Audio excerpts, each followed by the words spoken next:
Okay, next up we have Wolverine, Weapons of Armageddon, #1. Armageddon strikes the Mrvl universe. Superstar writer Chip Zdarsky and dynamic artist Luca Maresca kick off a game-changing new saga when an old acquaintance drags Logan into the search for a new abducted mutant subject. The terrifying methods of the defunct Weapon X program are revealed to be alive and well.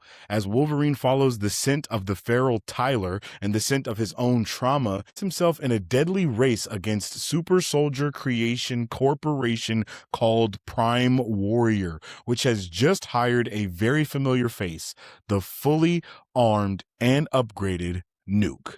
Don't miss the first chapter of the biggest Wolverine story of the Marvel Universe. Whenever they say things like this, and I feel like they say things like this a lot, but whenever they say things like this, you know you need to tap in. And of course, as I'm always preaching to you guys, get those issue ones, man, because you never know.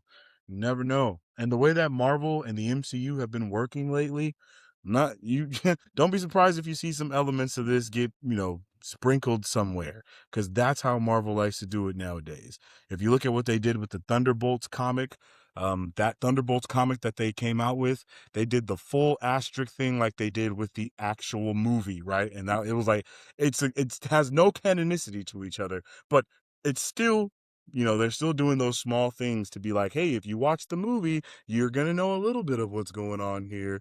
You're gonna know a little tiny bit, you know what I mean? And that's dope. I like that a lot. So again, that's Wolverine Armageddon. Here are some of those covers. Let's check them out. Let's talk about them.